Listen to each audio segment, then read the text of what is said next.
Hey, salut Louise. Salut Samuel. Ça va bien? Oui, toi On- ça va bien? Oui, on est dans Oui, un autre studio que d'habitude, donc oui, je c'est suis ça. complètement déstabilisé. Ah ouais, ouais, oui, on n'a pas un décor de rêve, on peut pas dire ça.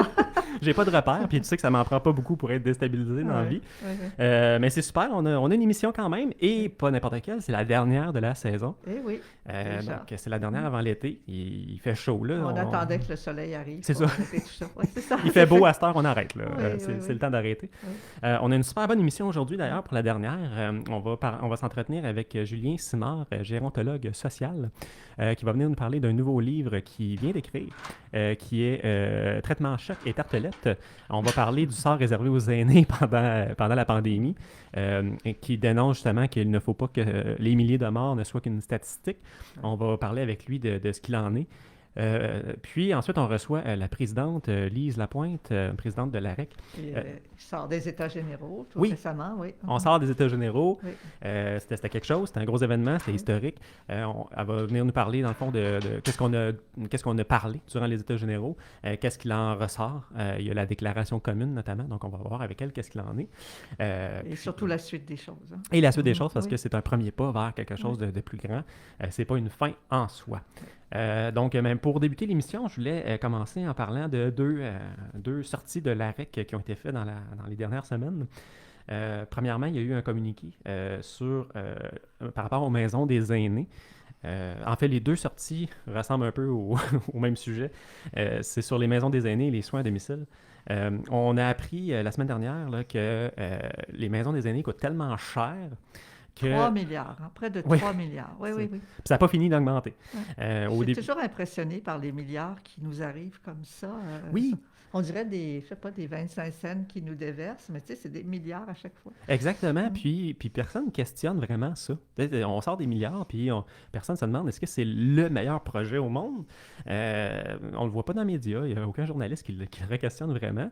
Puis pourtant, ce qu'on entend sur le terrain, quand on sonde nos gens, c'est pas ce qu'ils veulent. Les aînés veulent des soins à domicile pour rester chez eux le plus longtemps possible et en dernier recours, avoir accès à de l'hébergement de qualité.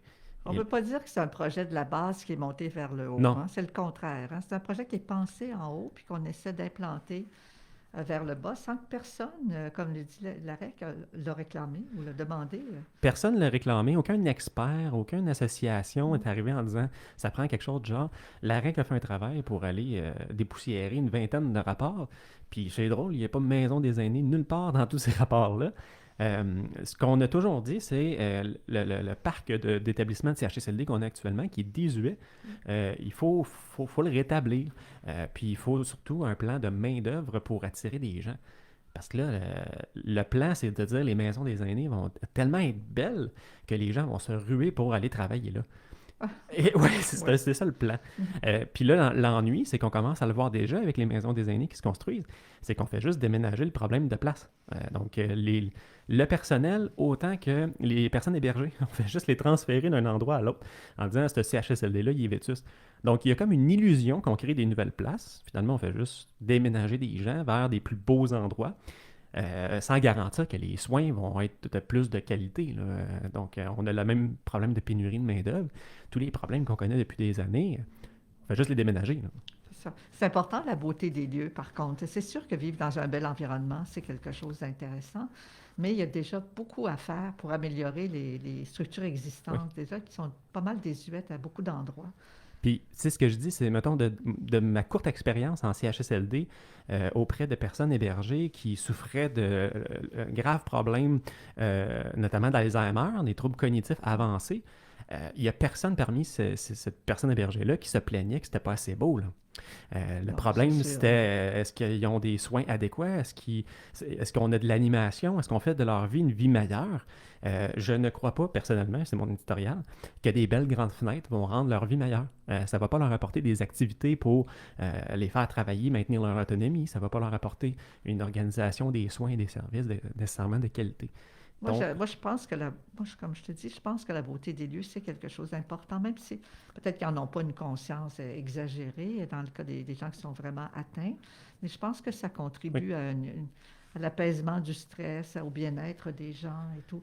Mais moi, ce qui m'a surtout frappé dans le projet de Mme Blais, C'est l'annonce de l'autonomie, de mettre de l'avant de l'autonomie pour que les gens, par exemple, puissent choisir leurs heures de repas et tout. Oui. Je trouve ça complètement Ben, c'est... utopique, c'est bien, c'est Oui. une bonne idée, mais je vois pas du tout comment ça pourrait s'appliquer, franchement. Là. Ben, ça peut pas s'appliquer notamment à cause du problème de pénurie de main-d'œuvre. Tu sais, les gens donnent tout ce qu'ils peuvent pour offrir le maximum de qualité de service. Les préposés se démènent. Donc, c'est difficile d'assurer ce genre de, comment je pourrais dire, d'individualisation là, de services. C'est difficile Puis, concrètement sur le terrain. c'est sûr qu'auprès des populations très atteintes dans les CHSLD, ils ne seraient pas capables de choisir le moment où ils veulent manger. Des fois, ils ne pensent même pas à manger. Des fois, ils oublient. T'as pas tort, effectivement. C'est quand même... Il faut être réaliste un peu, là. Donc, c'est peut-être plus pour les résidences avec des personnes semi-autonomes. Oui, c'est ça. Oui, On peut comprendre, mais il y a des réalités, effectivement, pour les personnes en lourde perte d'autonomie que c'est pas adéquat. Si tu les formes, je ne vais pas manger à heure fixe, ils mangeront tout simplement pas. Là. Non, non, non, exactement. Puis, tu sais, c'est comme tu sais, le fameux débat sur les bains. Là. Ça paraît que les gens n'ont jamais pris de bain en CHSLD pour savoir c'est quoi. Les gens ont besoin d'avoir une hygiène de qualité, mais le concept d'avoir un bon bain chaud, un bain moussant, là, c'est pas ça. Là. Un bain en CHSLD, on est tout nu devant des gens qu'on connaît peu. Talenté, souvent, dans des Oui, espèces de... Oui, dans une machine, là, puis oui. on est descendu. Là. Oui. Donc, c'est très mécanique. Il n'y a rien de relaxant nécessairement là-dedans. Donc, oui, pour les personnes peut-être qui, justement, sont semi-autonomes, qui ont une perte d'autonomie qui n'est pas cognitive. Ou là. qui ont encore toute leur tête, là, qui sont Oui. juste handicapés physiquement, eux, c'est possible. C'est ça, exactement. Mais souvent, pour on l'avoir trouve... vu là, dans les CHSLD, il y a beaucoup de gens qui sont plus, ils n'ont plus vraiment des capacités intellectuelles Non. Donc, fortes. Là. on trouve souvent des solutions à des faux problèmes, des grosses solutions coûteuses à des problèmes qui sont pas ceux-là. Donc, c'est à voir. Donc, encore une fois, on réitère, et là, ça a été fait dans une lettre ouverte de la présidente, Lise Lapointe. Par contre, juste une petite chose, c'est vrai qu'améliorer la qualité des repas, ça, c'est quelque chose Oui. qui pourrait être fait et qui serait utile pour tous. Oui, puis tu sais, ça a été dit, on l'a essayé, il y a Oui. eu des projets avec la gestion d'hôtellerie. Oui, là. oui, qui sont supposés être en cours. Oui, mais tu sais, c'est un petit pas, là, on avance, là, mais il y a quand même un retard immense en termes de soins et de services aux aînés. Là. Il y a un retard immense. Puis c'est ce qui est dénoncé dans la lettre de Mme Lapointe, c'est par rapport aux soins à domicile, c'est la disparité entre le financement de l'hébergement, du béton, et le financement des humains, finalement. Ce qu'elle dit, Mme Lapointe, c'est que pour chaque dollar investi dans le béton, on devrait en investir tout autant dans l'humain. Donc, pas mettre de côté le développement là, des CHSLD et de l'hébergement parce qu'on va en avoir besoin, mais cesser de négliger les soins à domicile qui souvent retardent le recours à l'hébergement. Si on a des soins et des services de qualité qui maintiennent notre autonomie, ben, ça retarde le recours au CHSLD et ça fait en sorte qu'on enlève la pression sur les lieux d'hébergement. C'est un continuum, c'est une chaîne et en ce moment, les soins à domicile sont le maillon faible de la chaîne et la chaîne est en train de briser. Elle brise où? Elle brise dans les CHSLD. Je rappelle que l'AREC avait rendu public des statistiques qui disaient que 90% des gens de 80 et plus vivent chez eux. Oui, absolument. Alors, c'est beaucoup, là. Oui, puis si on répond à leurs besoins à eux, ils vont rester plus longtemps à la maison. Donc, c'est ce qu'on n'a pas au Québec. C'est pas dur à comprendre. C'est pas dur à comprendre, mais c'est dur à faire bouger. Ça coûte moins cher, on le sait aussi, les soins à domicile que les soins en hébergement. Absolument, exactement. Mais... Tu sais, des pelletés de terre dans des circonscriptions pour annoncer des grosses bâtisses, c'est payant. À la veille des élections, c'est payant. Donc, ça m'a fin déjà pour les actualités pour la semaine. On prendrait une courte pause et ensuite, on va s'entretenir avec Julien Simard, gérontologue social. À tantôt. Oui.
Allô, Julien?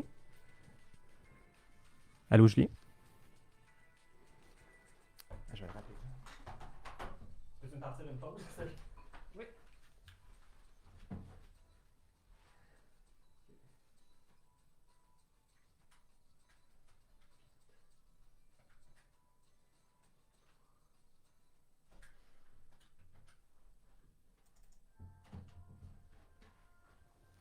Je parle là? Et ça dans combien l'employé? Oui, allô, Julien, est-ce que tu m'entends? Je m'entends pas. Allô, Julien? Allô? Tu m'entends? Ah, bon, c'est parce qu'on est en onde. Bon, ben c'est bon. Fait que je ferai une petite pause, puis on fait l'entrevue.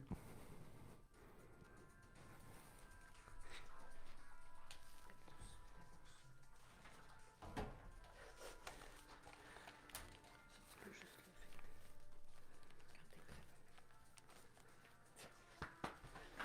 Oups.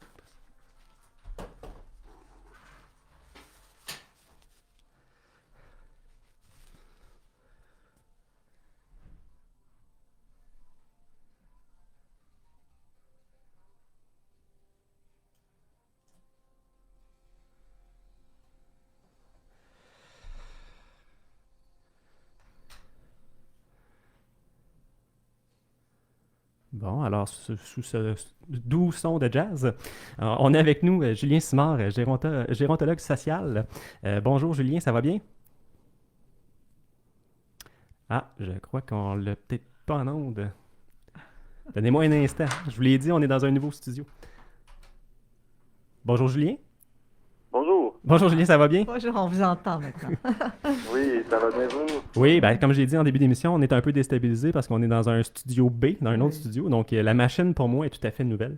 Donc, Ah. c'est pour ça qu'on a eu de la misère un petit peu, puis que tu as pu entendre un petit peu de jazz pendant la pause. Donc, bonjour Julien Simard, ça va bien? Oui, ça va très bien vous? Oui, merci. Donc, c'est un grand jour aujourd'hui, je pense, pour toi. Si je ne me trompe pas, c'est aujourd'hui que le fameux livre Traitement choc et tartelette arrive en librairie. Exact. Donc, est-ce que tu peux nous dire, grosso modo, de quoi ça parle, ce livre-là? Bon, alors ce livre-là, c'est pas compliqué. Son sous-titre, c'est Bilan critique de la gestion de la COVID-19 au Québec. Donc, c'est vraiment ça, là. On a voulu revenir sur la façon dont la pandémie a été gérée par la CAQ, le gouvernement Legault, la cellule de crise en Guinée, etc. Et couvrir plusieurs angles en même temps. Donc, on a plusieurs collaborateurs, collaboratrices. Et puis, c'était bon, c'est impossible de donner une vue parfaitement 360 degrés de ce qui s'est produit, mais on a essayé d'aller diversifier les points de vue et les thématiques juste pour couvrir plusieurs choses. Donc, on parle des écoles, on parle de la transmission par aérosol, on parle de la préférence du gouvernement caquiste pour son propre électorat versus le reste. Oui. Hein, on pense juste à la fracture urbaine / banlieue. On a aussi, bon, évidemment, moi j'écris sur le vieillissement et le couvre-feu avec ma collègue Emma Jean. On a aussi un chapitre sur la réduction des méfaits. Donc bref, c'est vraiment un tour là, presque exhaustif là, sur la COVID-19 au Québec, disons entre mars 2020 et décembre 2021, parce qu'il a fallu s'arrêter quelque part, évidemment. Ben, justement, question, il a fallu s'arrêter quelque part, mais moi, c'est où ça a commencé. Là, on dit mars 2020, mais c'est à partir de quand que vous vous êtes dit, là, toi et les collaborateurs, faut absolument suivre ça et écrire là-dessus. L'idée d'écrire le livre, ça a commencé quand? Dès janvier 21. OK. Parce que personnellement, moi, je voyais ça, puis avec ma collègue Josiane, on ne se connaissait pas vraiment, on s'écrivait, puis on se disait, hey, il faudrait peut-être faire un livre. Ouais, bonne idée, tu sais. Puis moi, étant universitaire, à l'origine, je voulais peut-être faire un livre universitaire. Je me suis dit, bon, tiens. Sauf que les délais sont très longs dans le milieu universitaire. Et c'est pas le même public. Donc, préparer un livre, c'est long, hein? Oui, ben j'en doute sinon, on pas. l'a fait assez rapidement là, en termes d'édition. On a mis les bouchées doubles pour que ça apparaisse dans l'actualité, tu sais, parce que si tu attends trop longtemps, ben on perd un peu le contexte. C'est vrai, effectivement. J'ai jamais écrit de livre, mais je peux me douter effectivement qu'il faut se cadrer dans l'actualité pour que le livre perce le mur du son. Voilà. Donc, et là, dans le fond, quels sont les éléments principaux là, qui vous ont choqué, qui ont motivé à écrire le livre? On a parlé peut-être de la notion là, de l'aérosol et tout ça, parce que je te suis un peu, et je pense que la notion d'aérosol, c'est quelque chose qui t'a choqué. Là. Mais il y a plusieurs points majeurs. D'abord, le 3 décembre 2020, François Legault s'était donné une note parfaite pour sa gestion de la pandémie. Donc, Ouais. ça nous a fait un peu sursauter. Hein? Et, voyons donc, on peut pas laisser ça passer parce qu'il y a beaucoup d'erreurs qui ont été faites. Et la question des aérosols, évidemment, c'est le nerf de la guerre, hein, parce que ça fait depuis le début qu'on nous dit que ce virus-là se transmet par gouttelettes à proximité sur les surfaces. Hein. On passe beaucoup de temps et d'énergie et d'argent à laver les surfaces, alors que ça a été documenté, et ça dès février 2020 au Japon, sur le Diamond Princess, que le mode de transmission majoritaire, puis là on parle dans les 80-90% de la COVID-19, c'est dans les aérosols. C'est quoi ça? C'est des tout petites particules dans l'air, un peu comme la fumée de cigarette.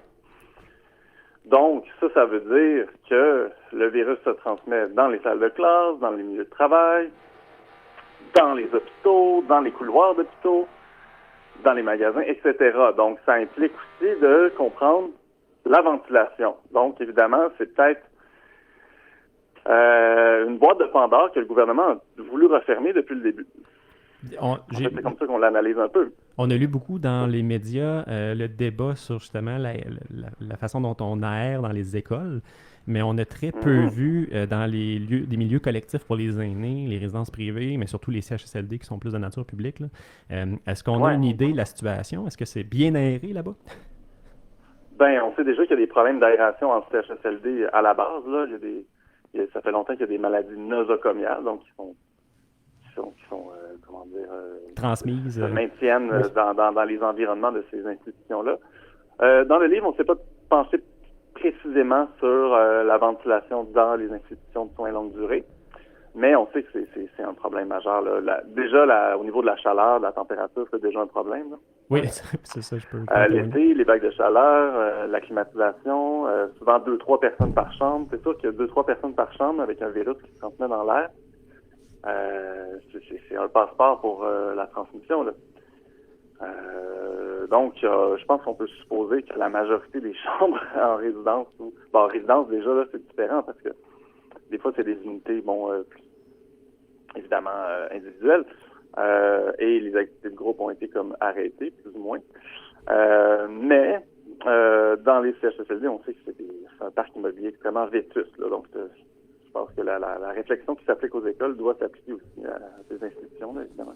Oui, parce que c'est des bâtisses qui essentiellement ont été construites quasiment dans les mêmes années. Là. Oui, exact. Ou qui ont été reconvertis à partir du patrimoine immobilier religieux. C'est vrai, effectivement. Donc, la vétusté est assez... moi, je suis pas genre ingénieur en ventilation, mais non. Il y a un problème majeur ici de cadre bâti là, qu'il faut saisir. C'était peut-être pas la priorité quand on construisait des établissements en honneur à Jésus que de penser à l'aération. Pourtant, on oublie ça, mais un héritage architectural. Après ça, je fais du pouce là-dessus. Un héritage architectural de la grippe espagnole, oui, donc de la pandémie d'influenza de 1918, c'était l'invention des radiateurs à eau chaude. Ah. Pourquoi? Pour laisser les fenêtres ouvertes. C'est fascinant. Donc, déjà en 1918, on avait déjà compris l'importance de la ventilation. Ça, c'est oublié. Oui. Et puis, voilà. Donc, c'est ça. Ces radiateurs-là étaient faits pour chauffer. C'est pour ça que ça chauffe tellement, ces radiateurs-là. Ceux et celles qui en ont vu ou qui ont été dans une pièce chauffée par radiateur entre mai et octobre savent de quoi je parle. C'est pas vraiment possible de changer la puissance. Donc, c'est dans le tapis. Mais là, l'importance d'ouvrir les fenêtres. Et là, j'aurais aimé ça qu'on philosophe avec toi aujourd'hui sur un terme que tu as employé déjà il y a quelques temps, je pense l'année dernière, et qui est repris dans la sortie qui accompagne le livre, le terme de gérontocide. Qui est un terme choc, justement, un traitement choc. Qu'est-ce que tu... premièrement, comment tu le définis? Bon, OK, c'est un gros terme. Régent Hébert utilise agicide. Donc, le gérontocide, OK, géronto pour vieillissement et cide pour mourir. Là, on dirait meurtre aussi. Sauf que, par exemple, ma définition est différente. Je dis pas qu'il y a un désir conscient de faire mourir les personnes vieillissantes. C'est pas ça que je dis. C'est plutôt une vision, disons, du laisser mourir. Le gérontocide, pour moi, c'est le laisser mourir de personnes vieillissantes dans des conditions indignes à grande échelle. OK? Donc, c'est de dire, c'est un peu notre acceptation de la surmortalité. Parce qu'en ce moment, je veux dire, là, dans les derniers jours, il y a eu moins de morts, mais il n'y a pas longtemps, on était à 20 par jour, 20, 30 par jour. Et puis, bon, c'est comme si tout était rouvert. Le premier ministre tweet sur le hockey, et puis on oublie ça, là. Alors qu'il y a quelques mois, l'an passé, le seuil de 20 morts par jour avait été jugé comme catastrophique. Donc, c'est pour moi, le gérontocide, c'est quoi? C'est l'extrême de l'agisme, en fait. C'est que les logiques agistes produisent la violence, permettent la violence contre les personnes vieillissantes. Mais là, c'est une violence qui se produit. On l'a vu avec Aaron, le CHSLD Aaron, et les audiences de la coroner Diane Kamel. Donc, ça se produit dans l'oubli, la passivité, les cracks bureaucratiques. Est-ce qu'il y avait un plan pour les CHSLD? Est-ce qu'il n'y en avait pas? Les aînés étaient-ils pris en compte? Les aînés, tu sais, il y a quelque chose qui se produit dans notre rapport au vieillissement et aux personnes vulnérables où, finalement, on accepte ces morts-là. Puis pour moi, c'est une forme, c'est ça que j'appelle le gérontocide. Oui, moi, c'est Louise Petitgrou, je collabore avec Samuel à l'émission. Il y a une question que je me posais. On est rendu à 15 000 morts au Québec. Vous avez souligné qu'il n'y a pas eu de commémoration cette année au sujet des nouvelles personnes décédées. Et la question que je me pose, dans le fond, c'est est-ce que les êtres humains ne s'habituent pas facilement à la mort après une période d'indignation? Je pense entre autres aux migrants là, en Méditerranée où au début, ça faisait la manchette, tout le monde en parlait, tout ça. Et maintenant, aujourd'hui, il y a des articles là-dessus. Je ne sais plus s'il y a des gens qui lisent ça encore. Est-ce qu'il n'y a pas une forme d'habitude qui se prend quand la mort est importante dans des communautés? Pour les personnes âgées aussi, mais d'une façon générale. Je ne sais pas, vous travaillez beaucoup avec les êtres humains. Est-ce que vous observez ça, cette espèce de détachement à un moment donné qui s'opère? Je dirais pas que c'est relatif à la nature humaine, parce que c'est un concept que j'aime pas, c'est parce que les êtres humains changent d'organisation sociale et de rapport à la mort dans plein de contextes. Nous autres, on est une société parmi tant d'autres dans l'histoire humaine, là, je parle de la société occidentale, donc capitaliste moderne.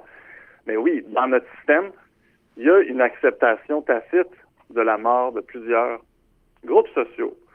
Puis ça, c'est entre autres à cause de l'effet, oui, des médias, mais aussi du fait qu'on est séparés, du fait que les personnes vieillissantes sont ségrégées socialement, spatialement, c'est-à-dire dans l'espace, et donc, on le voit pas. C'est comme si tout le monde menait des vies parallèles, OK, et médiatisées par, je sais pas moi, la consommation d'images, d'écrans, etc. Donc, que des migrants meurent dans la Méditerranée ou que des personnes âgées meurent de déshydratation dans des institutions fermées, ça change pas le fait que vous allez quand même aller magasiner des bagels au centre d'achat le fin de semaine. C'est-à-dire, ça arrête pas le monde de vivre. Mais normalement, dans les sociétés humaines, quand il y a des tragédies, on arrête la société. On fait pause, on réfléchit sur les causes, on fait en sorte que ça se reproduise pas. Ici, c'est pas le cas. On accepte les morts. Vous voyez, on accepte la mortalité pour que le projet social de notre société continue, c'est-à-dire la maximisation du profit. C'est le seul but. C'est pour ça que vous dites que la commémoration des morts, c'est quelque chose d'important, parce que ça permet de réfléchir à les événements qui ont conduit là et à essayer d'empêcher que ça se reporte. Oui. Absolument. Ben, j'ai envie de philosopher encore plus profondément sur ce sujet-là. J'ai des réflexions depuis un certain temps à cet effet-là. En tant que gérontologue social, est-ce que crois-tu que ça nous confronte à notre propre mortalité et à notre propre vieillissement? Et ça fait en sorte qu'on préfère le déni de la situation, puis ce qui expliquerait peut-être le fait qu'on cache nos aînés, qu'on les ghettoise en quelque sorte. Oui. Parce qu'on... Oui. Oui, bon, ok, je suis pas dans le champ. Mais il y a une double dynamique. Il y a ce qu'un anthropologue anglais a appelé la pornographie de la mort. En fait, c'est que dans nos sociétés, si on revient un peu, on philosophe, là, fait que je reviens dans il y a 100 ans. Avec la Première Guerre mondiale, on a vu un changement dans les rapports à la mort en Occident. C'est-à-dire qu'il y a eu tellement de millions de morts, c'est comme si ces morts-là devenaient habituelles. C'est comme si on était habitué un peu à la mort, mais parallèlement, on voit le cinéma arriver, on voit les images, on voit beaucoup de violence, on voit beaucoup de morts. Comme la mort, elle n'est pas absente totalement. Mais la mort des proches, des gens, la mortalité des personnes vieillissantes, ou encore une fois, comme vous le disiez, des migrants, elle, par exemple, on m'aime mieux pas y penser, en effet. Fait qu'il y a un déni qui vient aussi avec une surexposition à d'autres formes de violence ou de mort. Okay? C'est les deux ensemble. Les deux, il faut les penser ensemble. Puis pour moi, voir des aînés mourir déshydratés dans un CHSLD, désolé, moi aussi je l'aime bien, c'est une forme de violence. Par contre, effectivement, on n'est pas capable de voir ça et il y a une forme de déni là-dedans. Donc, mais malheureusement, en faisant du déni, ce qu'on ne se rend pas compte, c'est le fait que on va tous et toutes y passer. Donc, personne qui veut se ramasser dans ces conditions-là, mais en faisant du déni, c'est pas comme ça qu'on va éviter que ça se reproduise. Donc, il faut voir les choses en face. C'est ça mon point. Il y a un petit choc électrique avec la pandémie là, qui fait qu'on est mis vis-à-vis notre avenir et donc on veut pas de cet avenir-là. Tu sais, Est-ce que c'est une partie du traitement choc? Aussi, ouais. Est-ce que, dans le fond, d'où le titre du livre, là, Traitement choc et tartelette, est-ce que c'est quoi le sens de ça? Traitement choc, c'est quand François Legault, c'est le continuum des mesures sanitaires. Parce que ce qu'on dit, nous, on n'est pas contre les mesures sanitaires. Ça n'a pas de sens de dire ça. On est contre les mesures sanitaires autoritaires qui ont peu d'effets épidémiologiques. Un traitement choc, c'est par exemple le couvre-feu, c'est envoyer la police dans les rues. Moi, avec une collègue, on a mesuré, donc statistiquement, si le couvre-feu avait un effet sur la transmission, on n'a pas trouvé d'effet. Donc, probablement qu'il est nul ou très peu présent. Là. Donc, c'est ça, c'est de dire, au lieu d'avoir adopté des approches de réduction des méfaits, d'avoir changé la ventilation dans les institutions, d'avoir donné des N95 aux travailleurs de la santé, etc., on va utiliser des traitements chocs à la dernière minute, comme un couvre-feu, comme des fermetures massives, etc. Donc, l'idée, honnêtement, c'était pas de fermer, refermer tout le temps. Là. La première fois, c'était peut-être une bonne idée, effectivement, pour voir ce à quoi on avait affaire, mais après, le nerf de la guerre, c'est la ventilation. Donc, tant qu'on n'a pas compris ça, on est dans une espèce de feedback, comme on dirait en anglais, entre des traitements chocs, donc des mesures très fortes qui apparaissent musclées, hein, c'est la guerre contre le virus, mais qui sont peu efficaces, hein, au point de vue épidémiologique, et des tartelettes, c'est-à-dire l'espoir un peu déconnecté. Donc, c'est une image pour dire tout va bien aller, c'est fini. Combien de fois on s'est fait dire que c'était fini cette pandémie-là? Oui, 5-6 fois environ. Ça va bien aller, c'est devenu un running gag. Là. Ouais, c'est ça. Donc ça, c'est pour moi, c'est tout aussi déconnecté que d'utiliser des traitements chocs pour gérer un virus aéroporté. Donc. Vous me corrigerez si je me trompe, mais je pense que vous appelez à la mise en place d'une commission d'enquête publique pour faire la lumière sur cette mort à grande échelle des aînés. Notamment. Qu'est-ce qu'on apprendrait qu'on ne sait pas déjà et qu'on n'a pas vu à travers les enquêtes qui ont eu lieu jusqu'à maintenant? Qu'est-ce qu'on pourrait apprendre de nouveau? On sait déjà pas mal de choses, là. Oui. Vraiment. Sauf qu'il y a eu des témoignages très contradictoires des ministres caquistes, notamment, et de certains hauts fonctionnaires, de Guillaume Camel, etc. Mais une enquête publique permettrait aussi d'aller plus loin, là, de suivre la trace de tous les contrats, de toutes les décisions, essayer de retrouver les papiers, les traces écrites, comment les décisions ont été prises, qu'est-ce qui s'est passé. Je veux dire, on a appris il n'y a pas longtemps, grâce à Thomas Gerbet, que dans la foulée de la tragédie à Héron, donc, le 9 avril, si je me souviens bien, la PDG du CIUS, je pense, en tout cas, un haut fonctionnaire du CIUS de l'Ouest, où est situé Héron, a donc appelé au 911, mais avec une agence de communication. Donc, c'est des choses comme ça qu'on veut trouver.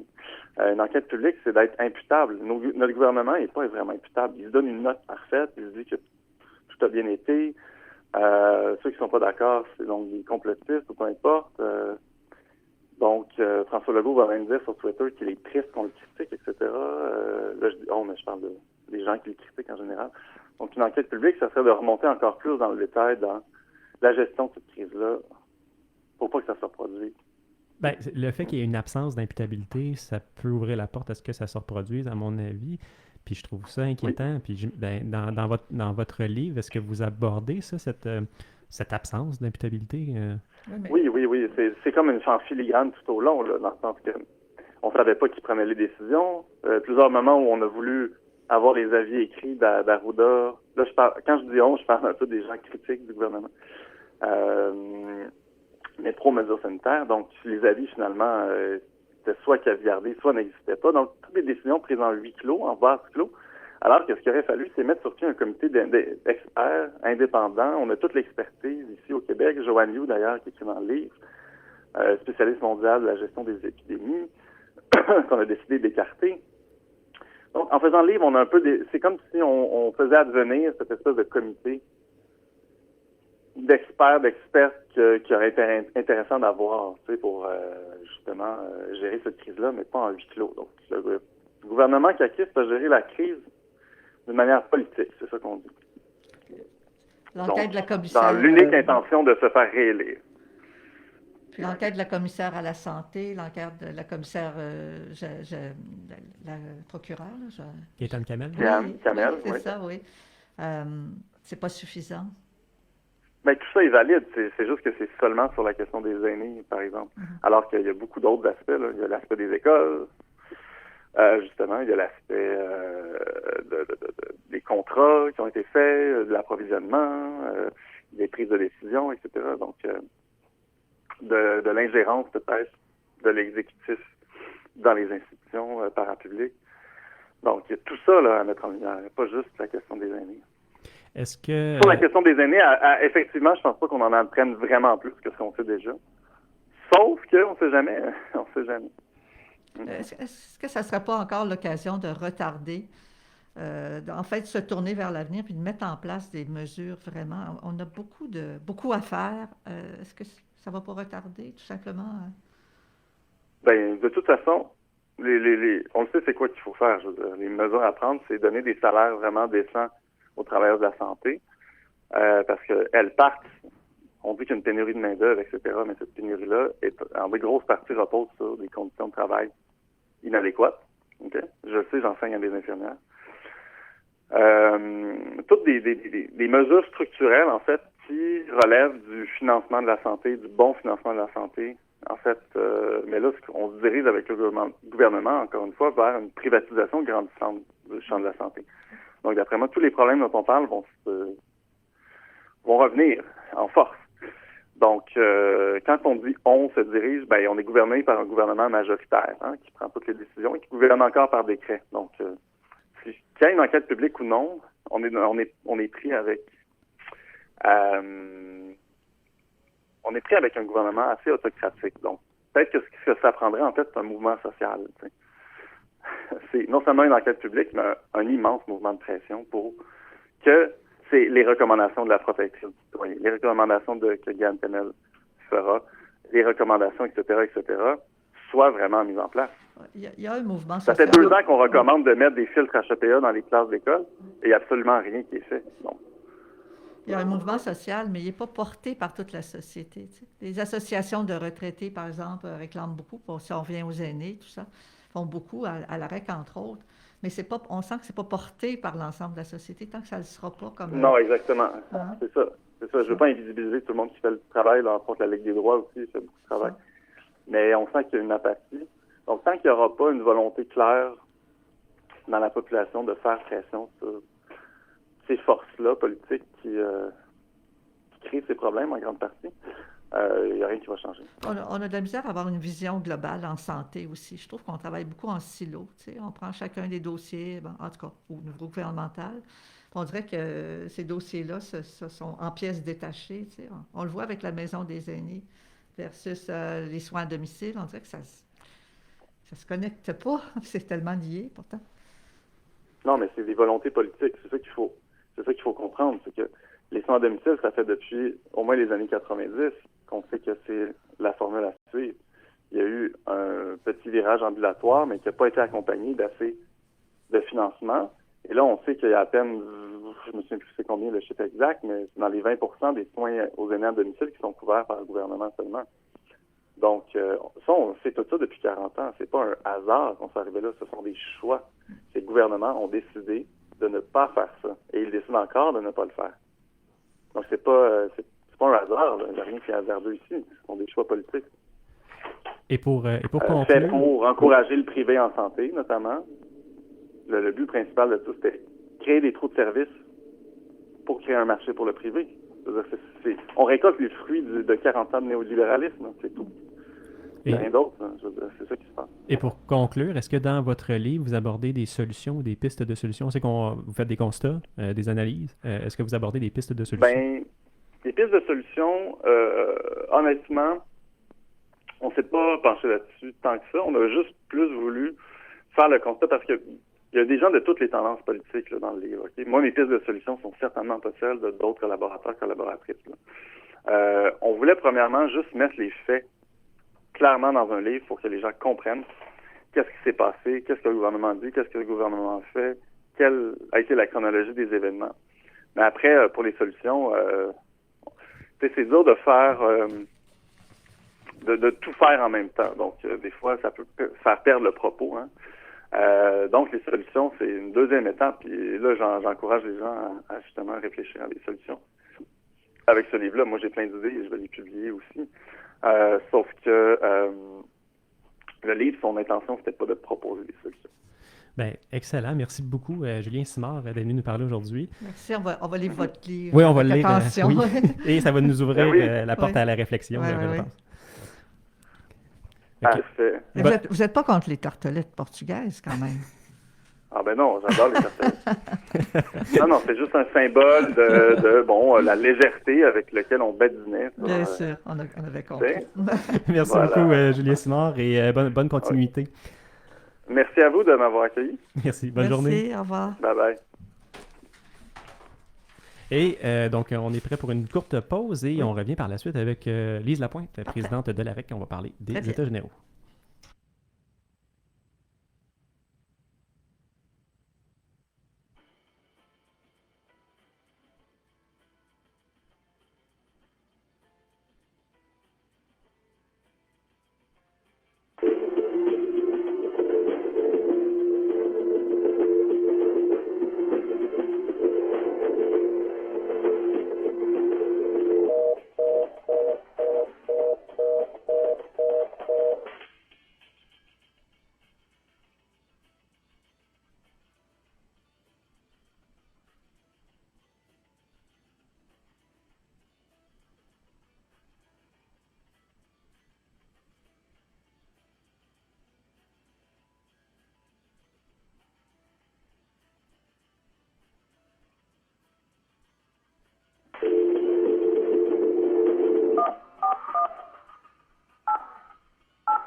Oui, allô?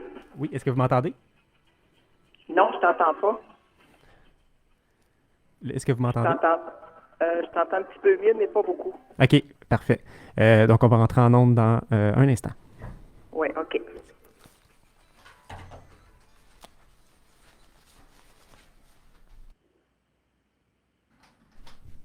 Rebonjour, à l'heure juste, l'émission de l'AREC sur les ondes de CKIA FM. Et on a avec nous Mme Lise Lapointe, présidente de l'AREC. Mme Lapointe, bonjour. Bonjour. Bonjour, Mme Lapointe. Vous allez bien? Bonjour. Oui, ça va très bien. Je pense que vous êtes présentement dans une assemblée régionale de l'AREC. Oui, effectivement, c'est en plus dans ma région. Alors, c'est toujours agréable de revoir des collègues et des personnes membres de notre association. C'est la tradition à la veille du congrès, une année du congrès, de faire les assemblées régionales. Donc, est-ce que la participation est bonne? Parce que je pense que c'est la première en présentiel depuis un bon moment. Eh oui, c'est depuis 2019, c'est la première fois que les gens se retrouvent entre eux. Alors oui, il y a tout près de 150 personnes, je crois, là, présentes aujourd'hui. Alors c'est bien, c'est une belle participation. C'est dynamique à l'AREC, ça participe activement. Oui, oui. Oui. Parlant de participation et de rencontres en présentiel, il y en a eu une importante, voire historique. Il y a eu les États généraux le 3 mai dernier. États généraux dont vous avez été une des leaders. Pouvez-vous nous parler de cet événement-là? Comment que vous l'avez trouvé? Comment ça s'est déroulé? Oui, alors effectivement, nous avions mis sur pied l'idée de tenir des États généraux. Bien sûr qu'on avait fait des sollicitations auprès du gouvernement, mais finalement, on n'avait pas de réponse positive. Alors, on s'est dit pourquoi pas en organiser sur notre propre base pour les aînés, organisé par des aînés. Et ça s'est tenu mardi dernier, ça fait déjà une semaine. Et au sortir de cette journée-là, où on a réuni plus de 45 associations, experts, personnes de la société civile.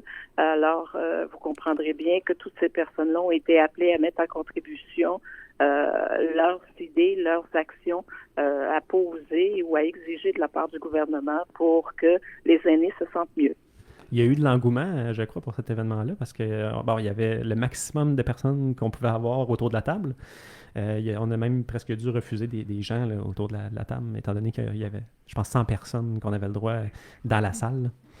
Oui, Samuel, je vais continuer en disant, effectivement, en UTT de la COVID et des mesures sanitaires en place, on aurait pu accueillir probablement beaucoup plus de gens. On aurait pu aussi lancer des invitations à des citoyens, des gens de la population, mais malheureusement, les contraintes des hôtels où on était fait en sorte qu'on a dû se limiter à 90 personnes au total présentes dans cette salle-là. Sur les États généraux sur les aînés, c'est vraiment une première. Hein? Il y a eu des États généraux sur toutes sortes de choses au Québec, mais les aînés, là, on était dans l'innovation. Hein?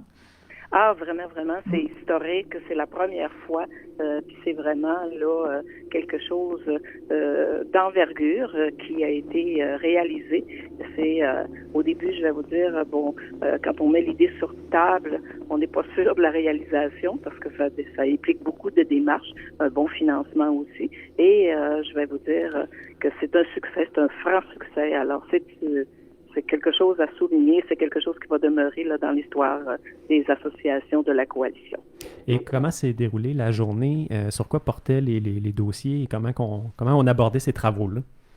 Oui, d'abord, nous avions développé 38 solutions en coalition avec 5 autres associations dont l'AREC fait partie. Au total, nous sommes 6, représentant plus de 150 personnes aînées. On avait développé des thèmes comme, je vous les nomme, la santé, l'aspect financier, les droits des aînés et l'implication citoyenne.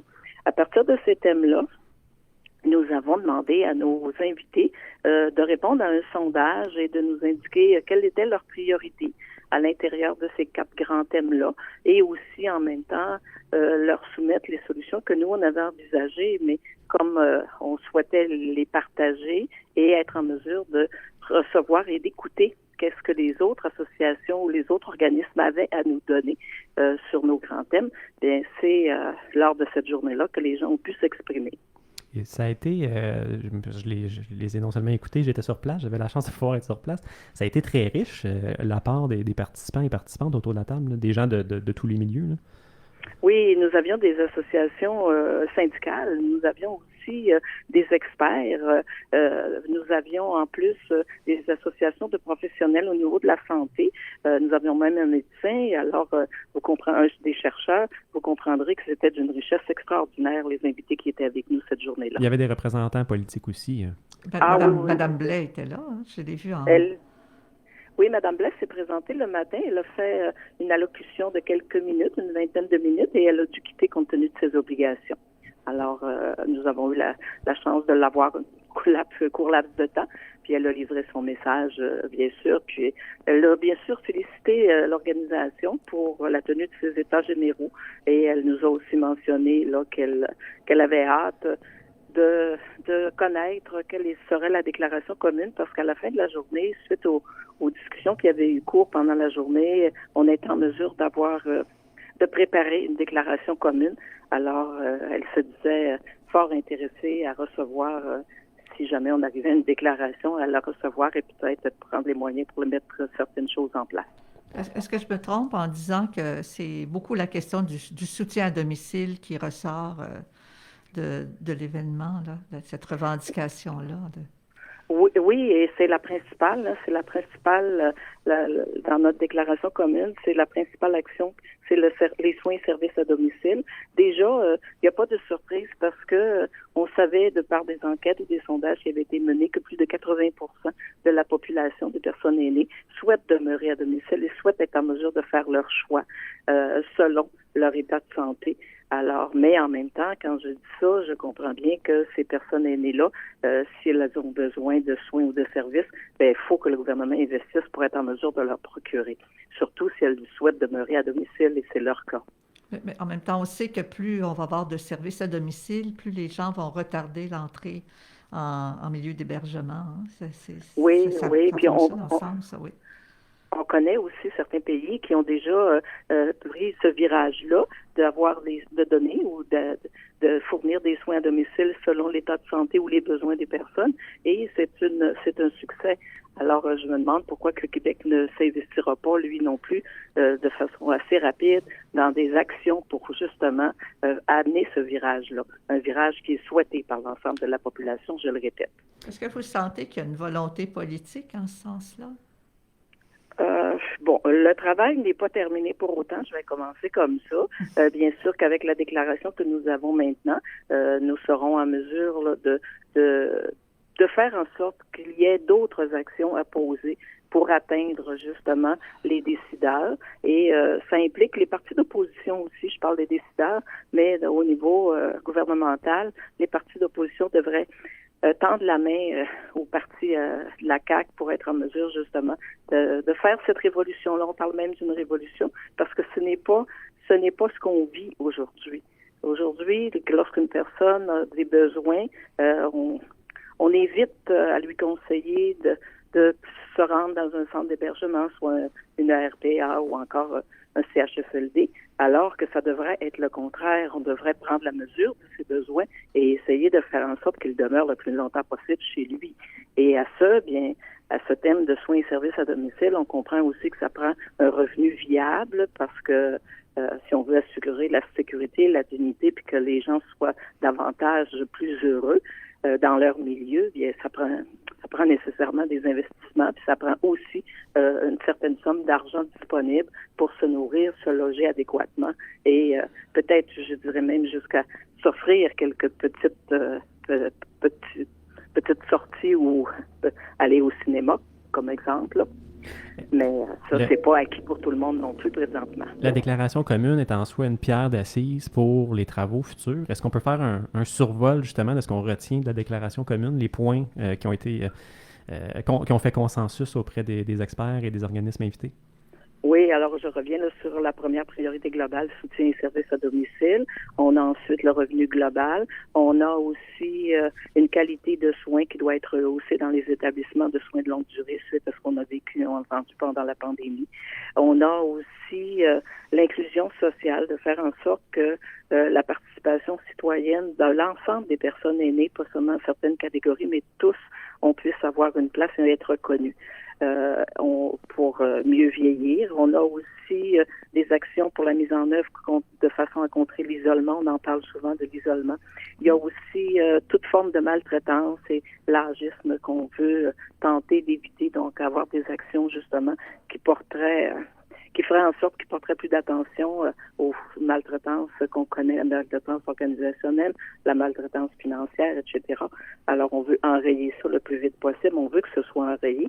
Et pour tout ça, pour tout cet ensemble de choses dont je viens d'énumérer, effectivement, ça prend la volonté du gouvernement. Puis je pense que le dernier point de la déclaration fait quand même écho à ce qu'on parlait tantôt avec notre invité, de se rappeler finalement des victimes de la COVID et des victimes du système qui les a abandonnés. Oui, bien sûr. Alors, comme l'idée des États généraux, de la tenue des États généraux est arrivée au premier automne de la COVID, donc après le fameux printemps de 2019, on comprend que effectivement, il fallait nécessairement dans notre déclaration ajouter le souvenir des personnes qui sont décédées de la COVID et de tout ce qui a pu être vécu dans certains lieux, soit les CHSLD ou les LRPA, ou même à domicile, pendant cette fameuse pandémie. Les élections provinciales arrivent à grands pas très prochainement.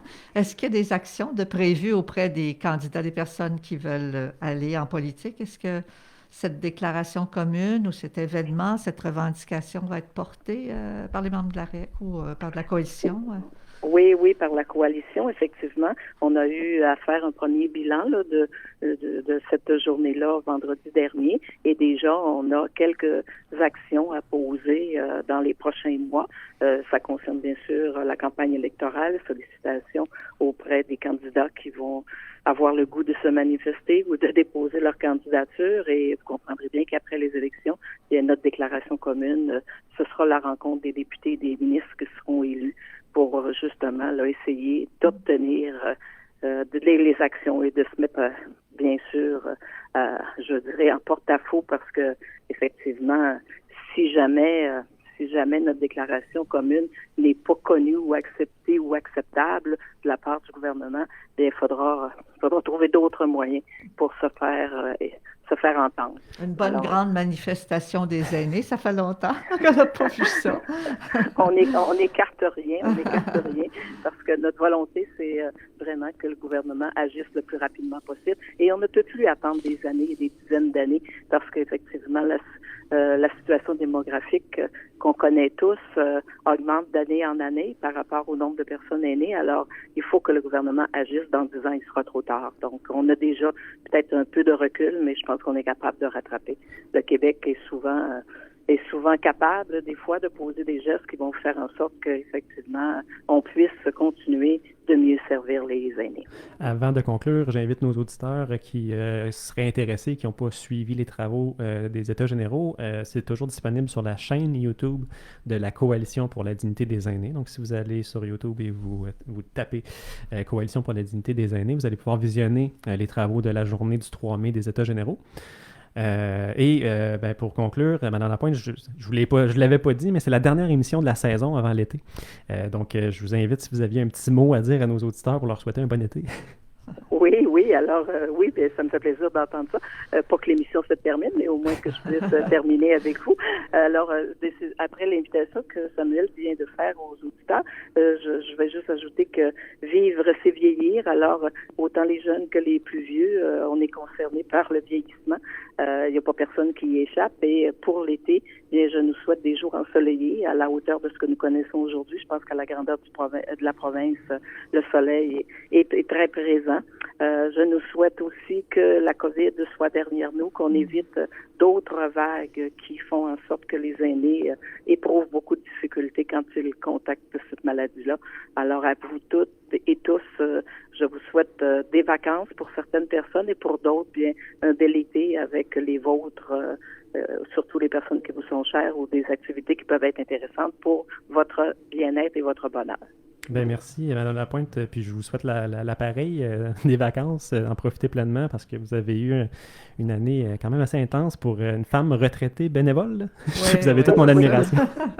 Vous allez être en route vers un congrès, je pense, l'année prochaine. En plus, oui, l'an prochain. Ça occupe toujours, oui. Ce n'est pas terminé. Il nous reste pour moi encore une année au mandat dans lequel je suis présentement. Et effectivement, nous sommes déjà en préparation pour le futur congrès de juin 2023. Bon repos, alors. Oui, merci beaucoup, Mme Lapointe. Merci, au revoir. Au revoir. C'est ce qui conclut notre émission, la dernière de la saison. Nous, on va en profiter pour passer, j'espère, un bel été aussi. Moi, je m'en vais loin, en Asie, aux Philippines. Ben oui. J'ai très hâte. Puis, on va se retrouver avec plein d'énergie à l'automne. On va avoir des choses à nous raconter au retour. Hein? Tu observeras les aînés là-bas, là. À chaque fois que je me déplace en Asie, surtout, j'observe effectivement comment on traite les aînés. Puis ça me surprend toujours. Puis j'essaie de ramener ça au Québec. Ça te surprend dans le bon sens, je pense. Généralement dans le bon sens, oui, c'est rare. J'ai pas encore été très déçu. C'est dur d'être déçu après ce que je constate au Québec. Voilà. Bon été toi aussi, bon Louise. été, merci, Samuel. Et puis, on va en profiter avec les nôtres. Oui, merci. Bye bye.